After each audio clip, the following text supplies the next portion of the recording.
I think there's never been a more exciting time to be building. What you can do with LLMs is absolutely remarkable. It's just absolutely incredible, the scope of impact that founders can now have for their customers. How do we get back to the first principles of revenue, which is that relationships close deals, and really use this technology to build a better relationship-focused one-to-one experience for the buyer? I think all this technology is going to just allow us to be more human. The more deep personalization you put in front of sellers, the more excited they get, because that's what they've wanted from marketing their whole lives. You can now use AI to make those things really fun and magical and fast. Sales and marketing have fought like cats and dogs, but actually with this new technology, there is now a path to solving some of these things. Behind the scenes, it was a small group of people that were doing everything. Welcome back to the GTM podcast. It's your host, Scott Barker. I want to know how this insane growth actually happened.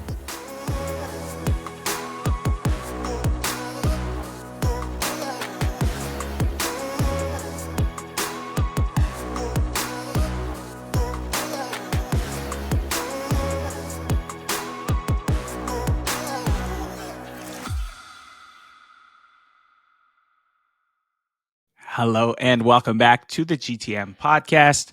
Super excited to have you with us and always excited to my next guest. And we were just talking before this. It has been far too long since we caught up, not over email. So this is a fun chance to hang out with my good friend, Jaleh. Jaleh, welcome to the podcast.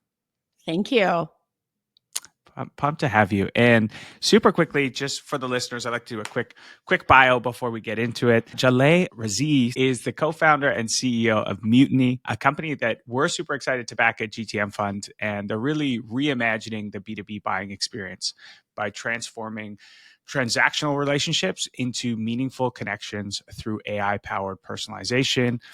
Obviously, everyone's thinking about AI right now, so we will be diving into that a little bit later in the episode. But really, Mutiny helps enterprises restore the human element in modern buying at scale and is used by some incredible fast-growing companies, including Amplitude, Snowflake, Qualtrics. We all know and love these great SaaS companies. And we're excited to be investors, but also backed by Sequoia, Tiger Global, and CMOs of companies such as Uber, Salesforce. So got a lot of people around the table, and it's been so incredible to see your journey. And then prior to starting Mutiny, Jaleh was the head of marketing and business development at Gusto, another fantastic company, grew that company from 500 to 50,000 customers over 4 years. So heck of a run there.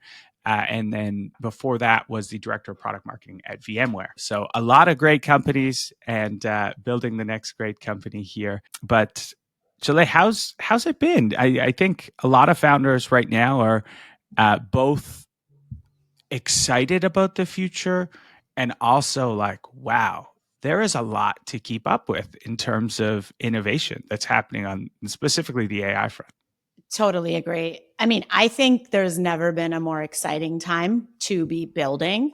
What you can do with LLMs is absolutely remarkable. And for me, the biggest impact has been the scope of the problem that we can solve for customers. So, when we started Mutiny a few years ago, we had to think in a much more focused way about the product and the workflows. Now, with LLMs, we have the ability to say, okay, not just, what are people would have traditionally done inside of software, but now let's take all of the workflows that were done outside of the software historically. Maybe they had to collaborate with the sales team. They had to go get information from 8 different sources. They had to call on somebody else on the team to write the content for them.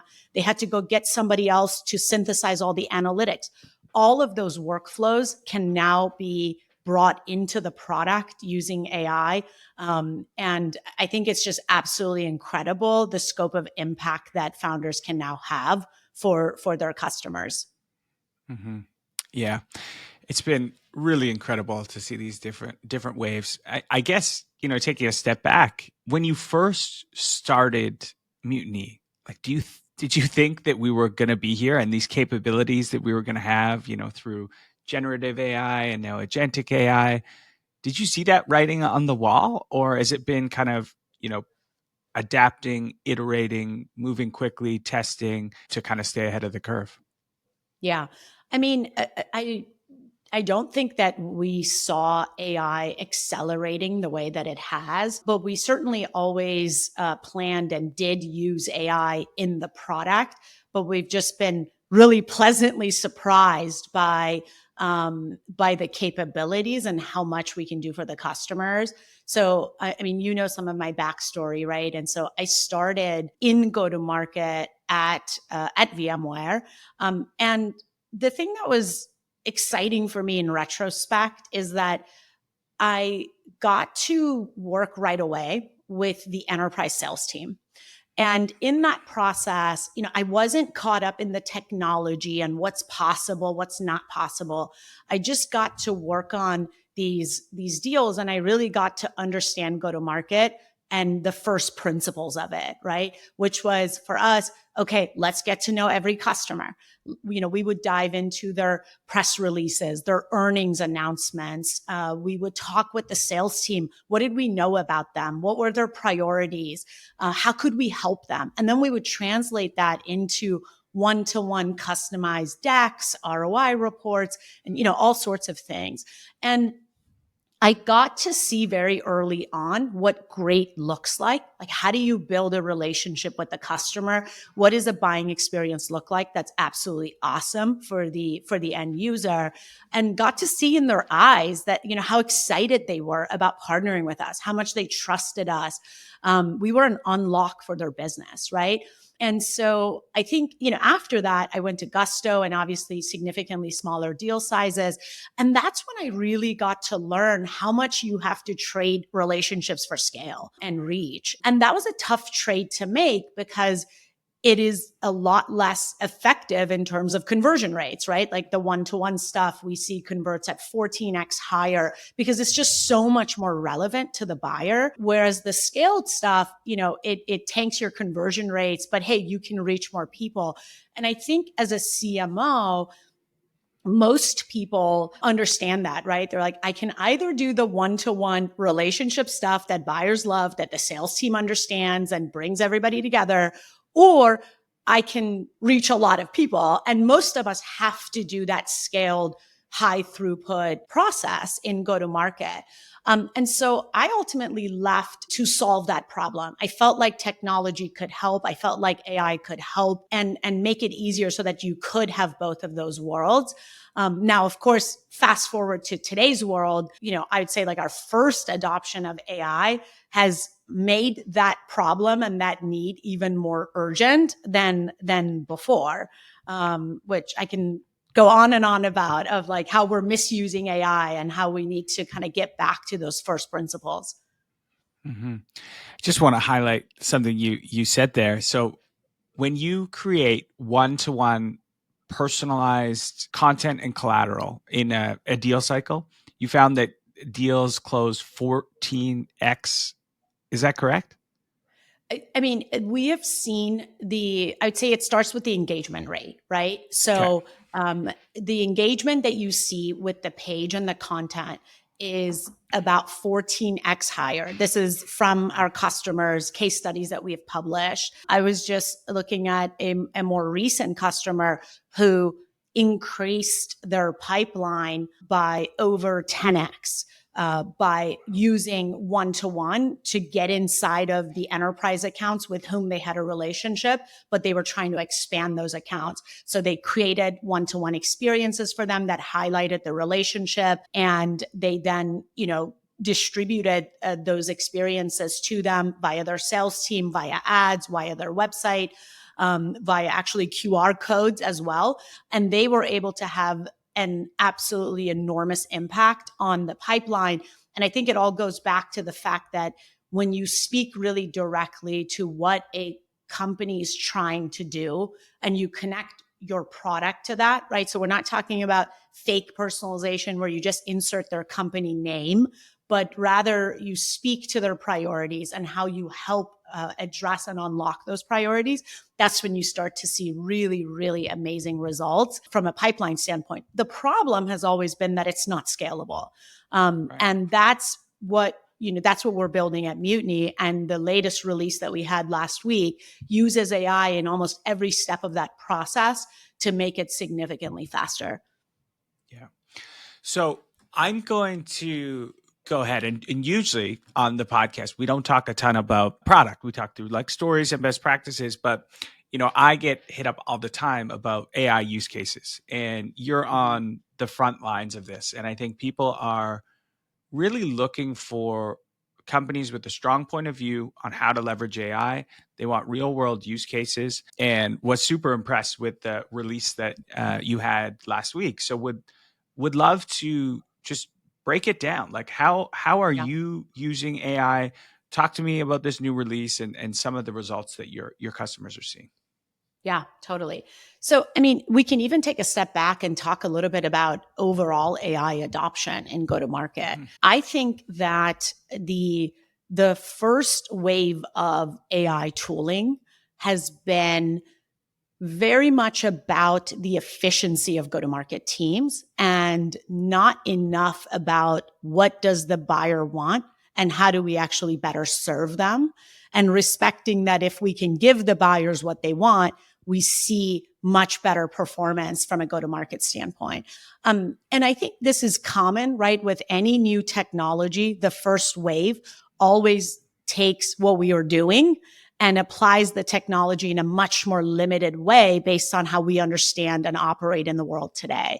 And, like when mobile first came out, it took a while for the Uber and the DoorDashes to come out. The first apps were ruler, calculator, right? Like just things that we were doing.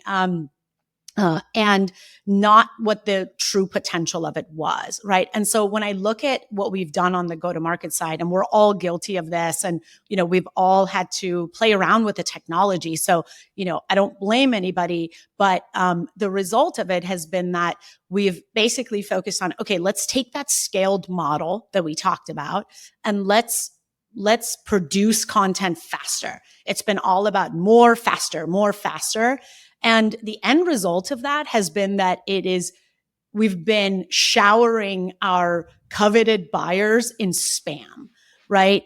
There's so much more content out there, and we're starting to see the results to show that it's backfiring, and it's actually making things harder for go-to-market teams, right? So, for example, the latest report I saw was 71% drop in overall outbound performance. That's a channel where we've had tremendous AI adoption, right? Everybody, for some reason, looked at BDRs and said, we need to eliminate them with AI. And, it's not that effective, right? I get so many calls on my phone from robo BDRs, so many emails. I basically just don't even respond. So maybe in the past I would have responded. Now the volume is just so insane. We're seeing like over 50% of buyers are saying that if they can tell emails are being AI generated for them, in mass, that they are less likely to recommend those brands. So we're seeing the impact on some of these fuzzier things that actually very much translate into revenue in the medium and long term. So I think our first adoption was very much about making ourselves faster and taking the model that buyers didn't want to begin with and accelerating it. I think the next frontier of AI, which is something that we are pioneering at Mutiny, is how do we get back to the buyer and focus on the first principles of revenue, which is that relationships close deals, and really use this technology and all of the power that it has to build a better relationship-focused one-to-one experience for the buyer. So in the release that we just made, we basically, looked at what is everything that's hard about that process, right? Well, you have to do a bunch of research on the company, right? You have to understand what their priorities are. Well, with AI agents, we can go look at all of their earnings reports, press releases, all of their web presences, and be able to synthesize that into the company's priorities and how our customers can help them. You have to go have a whole bunch of sales conversations to understand every single account. Who have we had a call with? What did they say was important to them? Maybe we lost the deal 6 months ago. What did they tell us they want that we couldn't do, et cetera? all of that sits somewhere in the CRM, and it's very difficult for marketers to access that and to go have all of those meetings, right? We use AI to be able to pull that instantaneously into the messaging and the experience for every single account. Another step in that process is, okay, so now you know what their priorities are. How do you communicate to them what you can do to help with those priorities? How do you bring the right resources? Like your company has written thousands of assets and things like that, right? How do you recommend the right ones to them? We use AI to generate all of that stuff. And it makes it so much easier. It actually makes it fun. Writing is really challenging, right? And so, we make it really easy. They can just use AI to iterate on that and feel really good about what they're putting in front of the customer.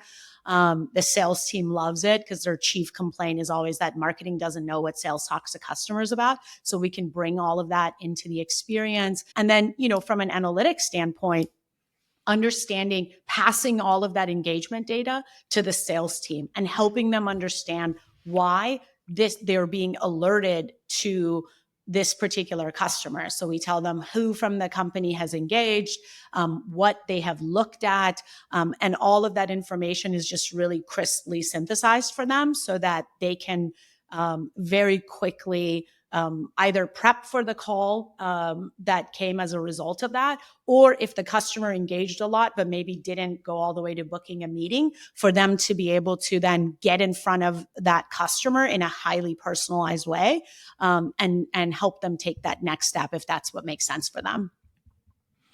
I love it. Yeah, it sounds like, back in the day, we all had to tier our accounts. You had your tier one accounts that were like the closest to your ICP. They drove the most revenue. They were the stickiest. And those were the ones that, were able to get this personalized one-to-one experience.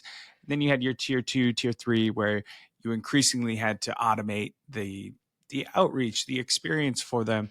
And of course that dropped off, and the buyer didn't get that white glove experience. And now we're finally at this point where, no, the best sales process you've ever had, the best go-to-market process you've ever had, you can now duplicate that for every single one of your customers and prospects, whether they are 3 people in a garage or they are, Accenture, and I think that is such a cool place to be. And I guess just for our listeners, you talked about this experience through Mutiny. Like, where is this experience starting? Is this starting on the website? Is this starting in an email? Can this start, it doesn't matter. It is able to shift and meet your buyers where they are. Yeah. I mean, we view it as it should meet them where they are. So most of our customers are initiating this experience from all sorts of different channels. So if somebody comes to the website, we can identify them and show them the experience. They can come into it directly from ads. They can come into it from emails. Usually that's something that the sales team gets really excited about, right? The more deep personalization you put in front of sellers, the more excited they get, because that's what they've wanted from marketing their whole lives. And so and then especially pulling in their own notes, their own sort of priorities and things that they know about that account. And doing that for them in a way that doesn't require hours and hours of work from them, but just handing them the experience. They usually get really excited. They want to get back in front of their customers with that experience. And so we look at it as there's a lot of ways for marketing to activate it without involving the sales team at all. Just produce a lot of value for the sales team, produce pipeline for them, and send them those really highly engaged leads. But also increasingly, we have at this point, we have more sales users than we have marketers using the product. The other day, actually, one of our customers, since you mentioned Amplitude, I saw our team had posted internally a video that their sales team, so their enterprise AE and enterprise BDR, had shared a video for their own internal training that basically talked about how they're using Mutiny to book a lot more enterprise meetings. And I think it was probably part of their own internal best practices sharing. They're a great company. They have a great sales team, right? So they're always like sharing with each other, how can we be better? And it was better than any marketing video that we could ever create. I was like, can we just ask them for permission to these videos? Because it was absolutely amazing, right? And that's what I want. I think a lot of times when products are built and sold to marketers, sales is very much an afterthought. And it's like, oh, well, it'd be great to also have the sales team do this. And then, they go and ask the marketer, what do you think sales wants? And then they'll build that. For me, like I've spent, like almost half of my career selling as well as marketing, right?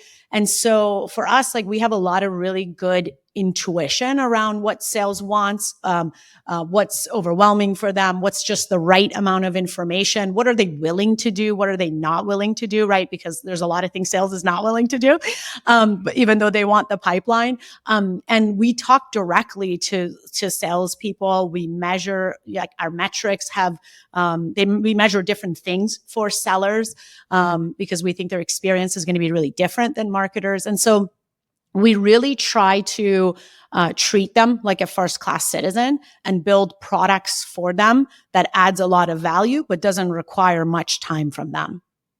Mm-hmm. Yeah.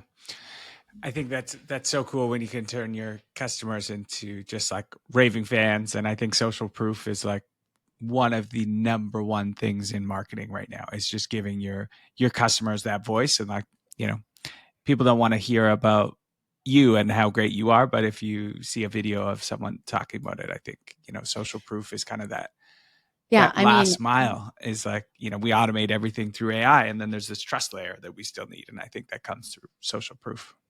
Totally. I mean, you mentioned something which I thought was so well phrased. I'm like, I should steal that exact blurb and make sure we talk about our product in that way, which was just the scale of things, right? Like this is something you could only do for the top enterprise accounts. And now you can really deliver this type of experience to, all of your target accounts, hundreds, thousands of them. And I think that's really, really cool. We had an enterprise customer who launched a one-to-one campaign same day. Wow. So from the landing page being created, the data, like everything is in there. And one of the things that we spent a lot of time with this release and the usage of AI specifically on this problem. So, when we started, we were much more focused on the experience and the personalization. And we expected our customers to bring in the data. What we learned was that everyone's data is dog shit. And so no one has good data for personalization. And so what people would do was they would take the data from their CRM, and that's if they even had it, right? Then it was really messy. So then they would export it into a CSV, and then they would write all these formulas to clean up the data and concatenate things together. And they would have the BDR team jumping in and filling in the gaps. And it would just take weeks and weeks to just get their data in a way where they could insert it into a landing page. Now with AI, I get really excited when someone's like, our data is really messy, right? And we've increasingly moved up market into larger enterprises. And the larger the company, the worse their CRM instances. And it just doesn't matter. Like your CRM data could be missing. It could be different formats. It could be whatever you want it to be. You can use our AI on top of it to still create a really great message. And if you're missing data altogether, you can use Mutiny's data on the company's priorities, et cetera, to create a really tailored experience. So it makes it good for new logos, but also for expansion accounts where you do have that data. Yeah, I love that. That kind of brings me to the next question around just the amount of education that's needed right now. I think for companies is, you have to go and inform them about cleaning up their data and, actually it's okay to have this way. Yeah. How have you as a company thought about educating the market? Because I think it's huge right now. Everyone is talking about this. Everyone is trying to figure this out. Nobody really knows what they're doing. How have you found, the, I guess, education piece of either a sales cycle or marketing becoming more and more important? It does feel like we're almost back at consultative selling in like a real way. Yeah, totally. I mean, we definitely do a lot of that I would say in our sales cycle. We are very product forward because I think a lot of this stuff, and I know that in enterprise sales, you're not supposed to be very product forward, right? It's all about, well, tell me about your goals and, what you're doing. And I think that type of discovery and learning is definitely very important. But if your product does something that to them feels like magic, it's kind of a miss to not show that. And some of the capabilities of the product, it's just so much easier to show them, right? So like, for example, we use AI to inherit all of the company's, brand styles and font and colors and, button radius and all that stuff, right? That is a process that takes our AI a few seconds, right, to do for them. We also can create their first draft based on any existing content that they have. So our AI goes and scrapes from something that exists. It used to take an enterprise company weeks to build a landing page as the starting point that they could then personalize all the way days. to Those days weren't fun. Yeah, totally. That's marketing. Yeah. And so telling somebody that versus, our rep just has their screen up and is like, great, let's create a landing page for you. And so usually what we do in our process now is we ask them for a few target accounts that they want to go after. And we just live built the experience for them, and they're blown away because as they sit there, we address all their problems. They're like, oh, but my data is really messy. And it's like, well, it doesn't matter. Here's how we deal with messy data. But it takes us forever to create a web experience. Actually, it doesn't. Here, we just did it for you. Like, does this seem like something you would ship? And they're like, yes, right? So I think being product forward against that historical wisdom is probably a good idea for companies that are performing magic with AI. I think the other part of it is just to your point around education, right? We're spending a lot more time talking about processes that people might have historically thought lies outside of the Mutiny product. So, for example, we just released this sales and marketing survey that is follows my two rules for this type of marketing, which is it has to be extremely useful for the end customer. So what is something that they would really value and get a lot out of? And then, of course, you want it to be connected to your product, because otherwise, you don't really get much value out of that as a company, and you want both parties to get value, right? And so for us, sales and marketing working together is a really big theme. You cannot build great product experiences for the customer, a great buying experience, if you do not have sales and marketing working together. And I very much believe that technology can drastically simplify how sales and marketing work together. And, eliminate a lot of what was historically hours and hours of meetings and manually, slogging through these types of things. You can now use AI to make those things really fun and magical and fast. And so, we were really interested in just what is the state of sales and marketing collaboration and what's slowing people down and how can we help them with that? So yeah, I think those types of things are definitely very important to help people have a new lens on problems that they might have thought they can never solve, because for as long as they've been alive, sales and marketing have fought like cats and dogs. But actually, with this new technology, there is now a path to solving some of these things and building experiences for customers that was never possible before. Yeah. Well, let's dive right into that, because I think I think people have been talking about sales and marketing alignment for, as long as I've been in tech, and it's still a problem. It still hasn't gone away. And it's now, I think, a particularly interesting time because it really feels like the lines are blurring between what is Totally. sales and what is marketing. I'm certainly seeing almost like the rise of the generalist again. And I still think there's like more of like the generalist around sales, generalist around marketing. But you do get these folks that kind of can float between and understand the more like GTM engineers that are more on the technology side. But I know, you guys released this fantastic report where you actually went and I think talked to over 500 sales and marketing leaders. Would love to, if you could share with the listeners some of the findings from that report, and then maybe we'll wrestle with some actionable steps to get some more alignment within our teams. Yeah.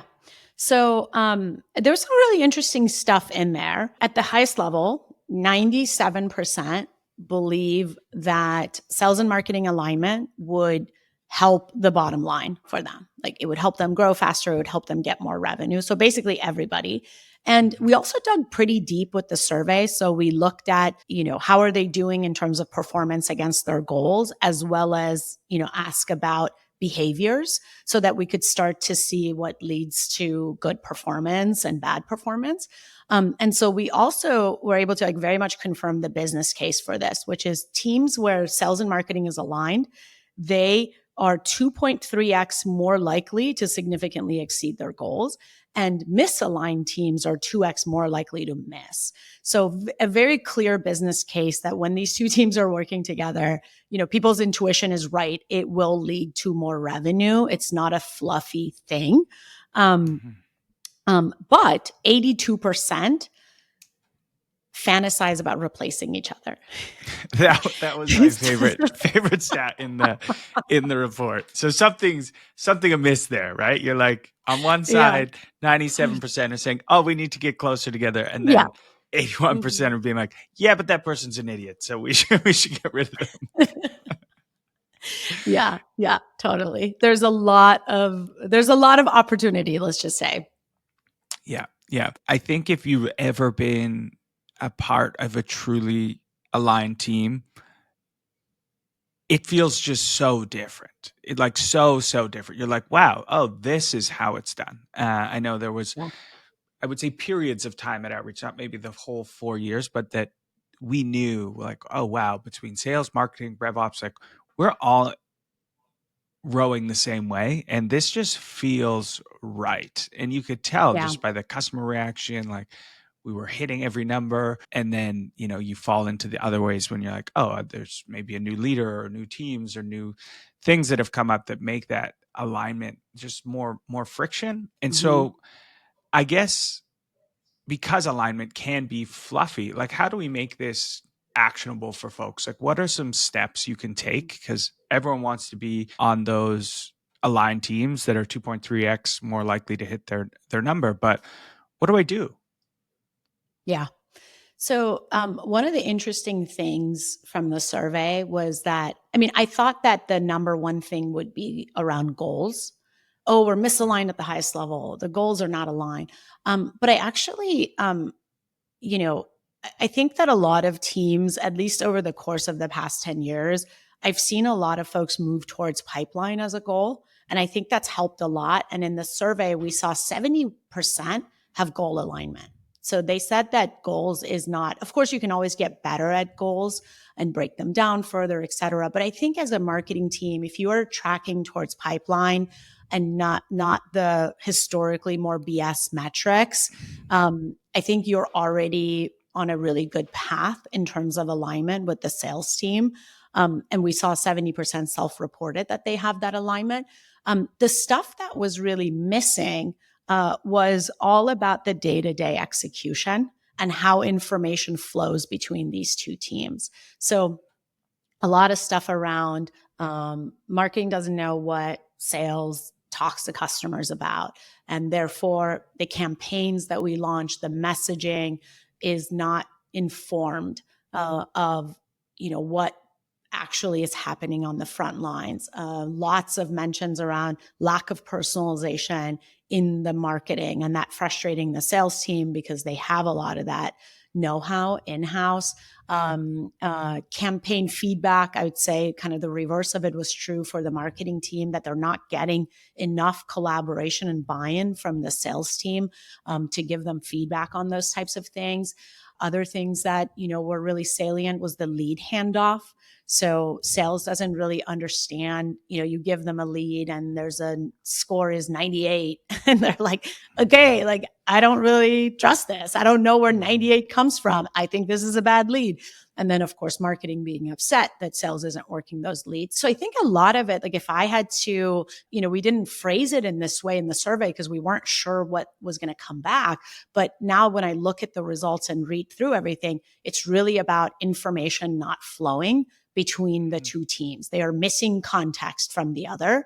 And I think over the years, like we've just really siloed these teams, right? We've said, okay, there's the marketing experience and then there's the sales experience, as opposed to there is a buyer experience and these two teams collaborate and they have information and tools and skills that are really useful for different parts of that. And how do we bring all of that together? So I think in terms of what can you do?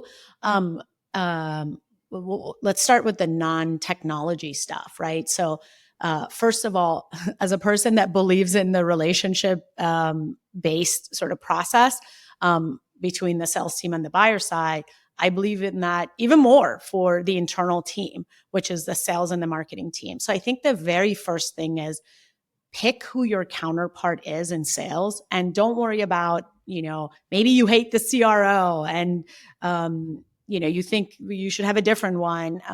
And hey, maybe one day you will. But I think in terms of what's in your influence of control, just focus on who is your immediate peer and sales counterpart that you should be working more closely with.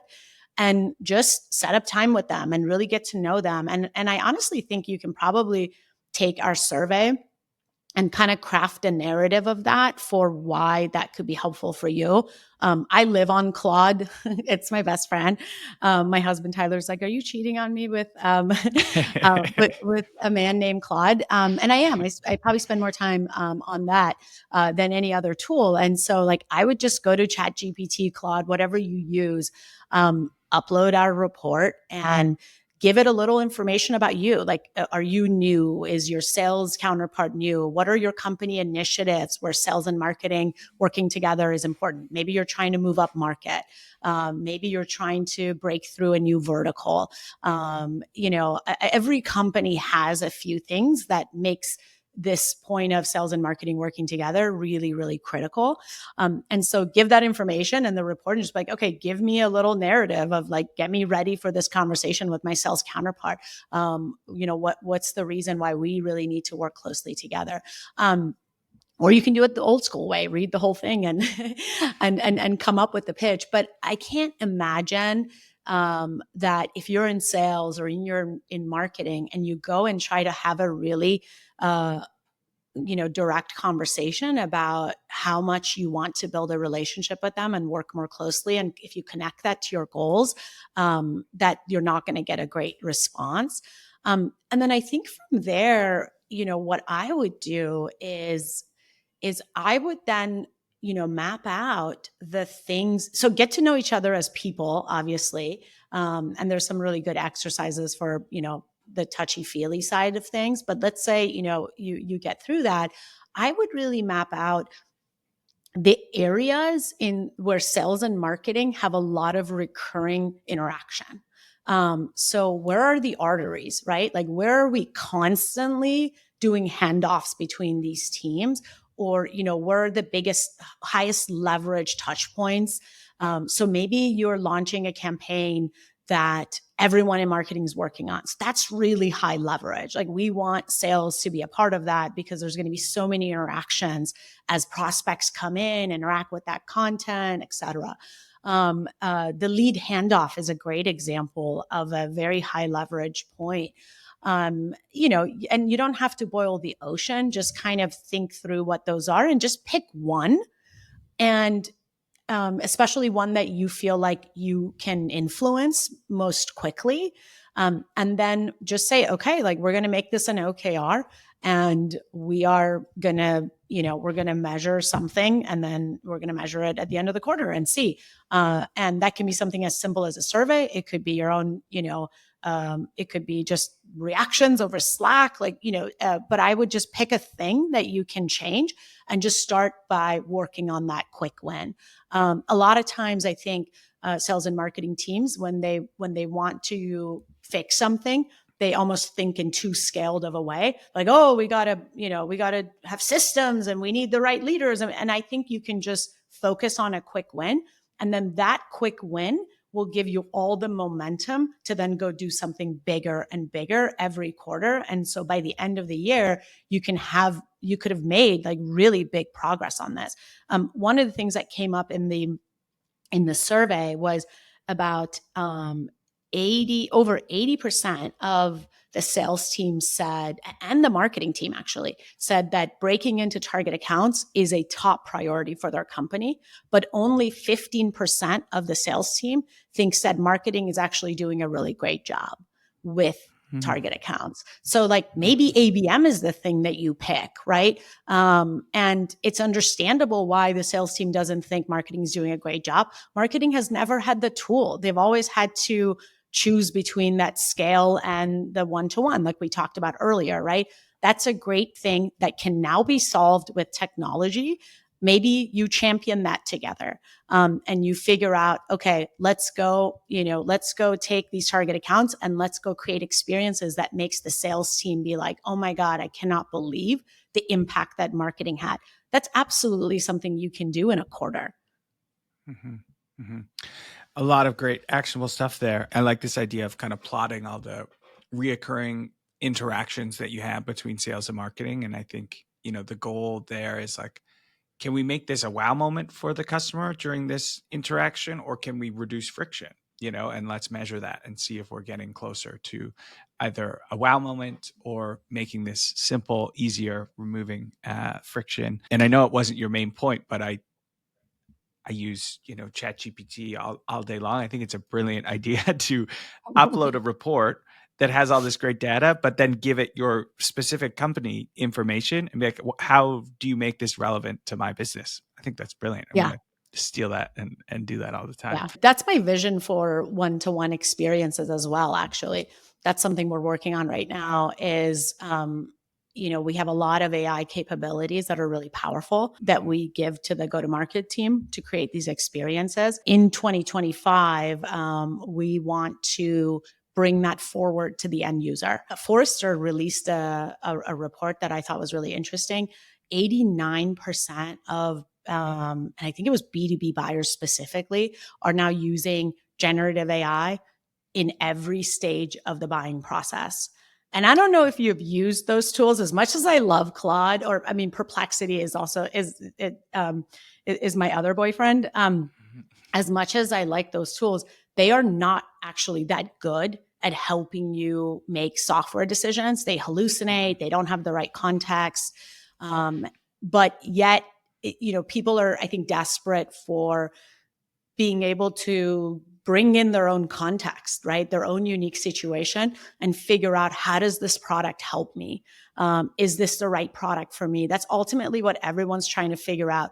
If you're early in the buying cycle, you're trying to figure out, is this interesting enough to really pay attention to? And if you're later in the process and you're trying to get to the bottom of that answer of, is this the right fit for me relative to alternatives, right?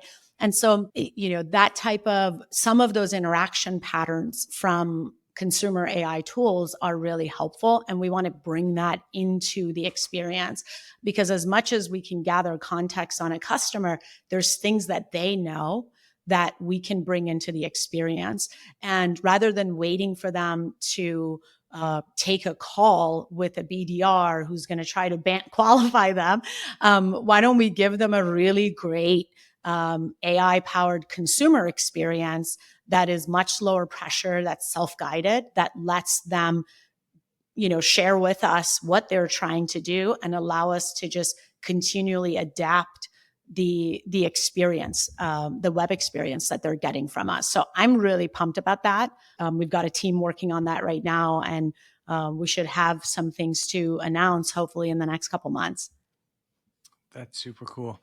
I can totally see that world. I mean, I think I've said it before on this podcast, but the last time we made an internal software purchase, we were looking for a CRM, and that started on one of the LLMs of being like, hey, make me a short list of the best CRMs for venture firms. Here's a little bit of a blurb, and it shot me out a list. But that was I don't know, 18 months ago. Now that I'm more familiar with it, I would probably continue down that vein and give it more information of like, okay, you said Affinity, here's Affinity's URL, read it. Here's the workflows I want to create. Will this be able to do that for me? Yeah. And that's a really interesting world. And I think also highlights the importance of having a one-to-one experience. If the landing page, the website that I'm visiting kind of has some information about me, it's going to change the messaging slightly to meet my needs. Therefore, if I put it in an LLM, that LLM is going to believe it's a better fit for me as well. Totally. It's interesting. Well, and also think about the role that the rep plays in this, right?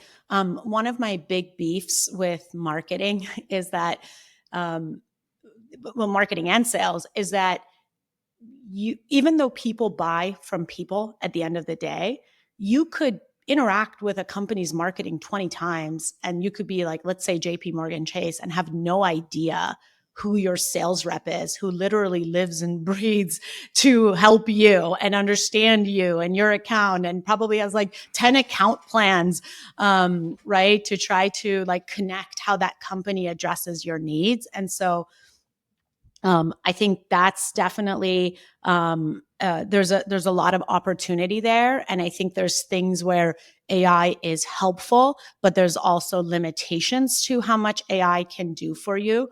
And so, to your point around one-to-one experiences, one of the benefits is that you can bring in that human element. You can bring in the salesperson, and not only does it help build the relationship right away, right? They can understand like, oh, this is Brian. Like, I like Brian. Like, he's been at this company for a long time, right? You can start to introduce their face and their experience. But then also, as they start to interact, like there's certain things where Brian's going to have better answers. So let's say, for example, you ask for, hey, like, I want to see more case studies from large banks. Let's say our AI recommended fintech case studies because you're Chase, and it sort of like puts everybody into finance. So you've got a lot of examples, and we showed you the Square case study, and you're like, well, I'm a bank. I'm not really, that's not the same thing to me. And so you ask for large bank case studies, and the AI can give you that case study. It can update your resources to actually be, okay, here's the case study. Here's why. Here's the key information. You can start to interact with it. You can ask it questions, right? But also, like, maybe you ask about an integration and the AI doesn't have a good answer for you because we don't have good public information on that.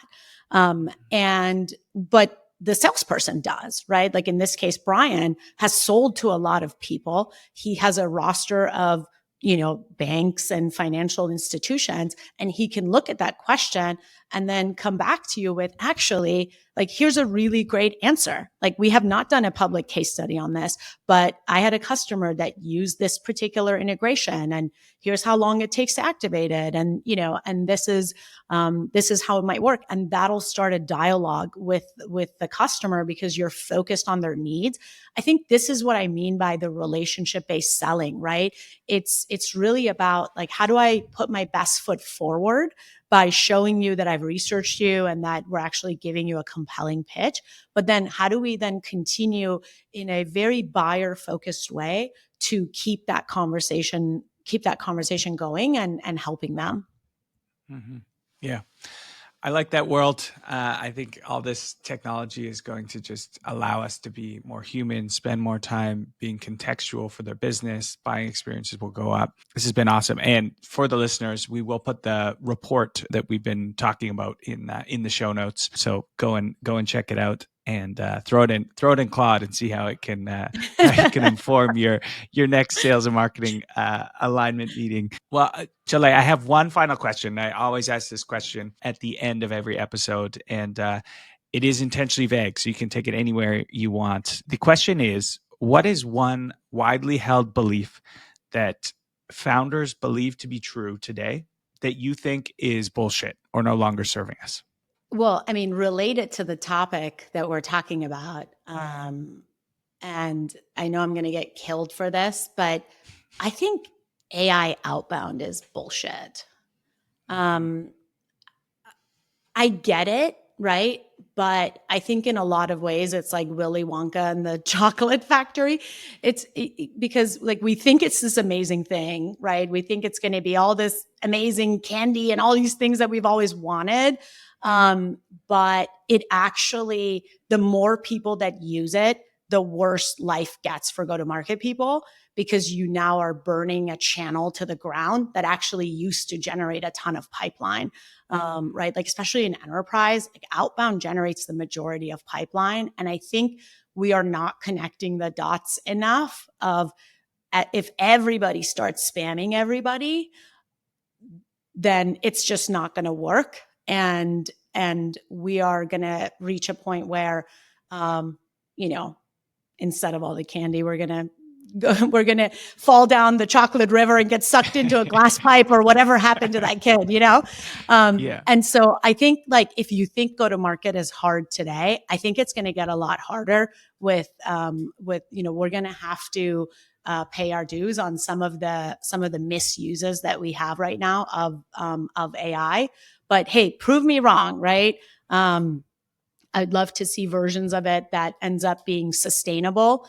I think whenever we can really focus on what is good for the end customer, right? This is a lot of like Jeff Bezos's philosophy, as well as like any great product that's been created in the past, 100 years, is if you can focus on something that actually creates a better world for the customer, I think those are the things that have longevity, right? So we got to like apply that universalism principle of, if we have a lot more of this, is it still going to work? Is it still going to be sustainable?